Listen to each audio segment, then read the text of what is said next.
রোহিত শর্মা, যাকে আমরা হিটম্যান বলে জানি, হয়তো তাকে আমরা আর কোনোদিন ইন্টারন্যাশনাল ক্রিকেটে দেখতে পাবো না। সে অলরেডি টেস্ট এবং টি-20 থেকে আগেই অবসর নিয়ে নিয়েছে এবং যা রিপোর্ট পাওয়া যাচ্ছে 19 তারিখে ইংল্যান্ডের সাথে লাস্ট যে ওডিআই ম্যাচ হবে সেটাই তার জীবনের শেষ ম্যাচ হবে।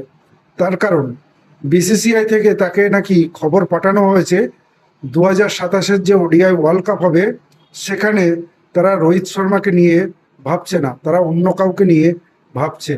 আপনারা একবার ভেবে দেখুন, এই রোহিত শর্মা ওডিআইতে 3বার ডাবল সেঞ্চুরি করেছে, যেটা ওয়ার্ল্ডে কেউ করতে পারেনি।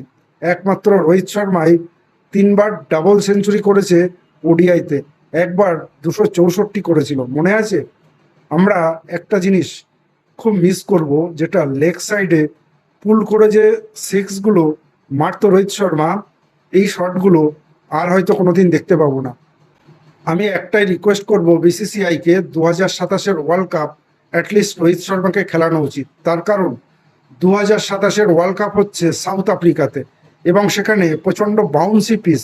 ইন্ডিয়ান প্লেয়ারদের উইক পয়েন্ট হচ্ছে বাউন্স। সেখানে রোহিত শর্মা এক্সপিরিয়েন্স প্লেয়ার, সেই প্লেয়ারটা টিমে থাকা খুবই জরুরি।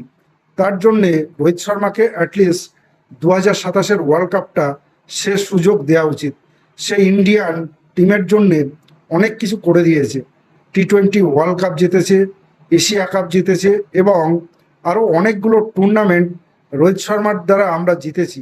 সেই প্লেয়ারটাকে এইভাবে অসম্মান করা উচিত না, তাকে সম্মানজনকভাবে অবসর নেওয়ার জন্যে ফোর্স করা উচিত।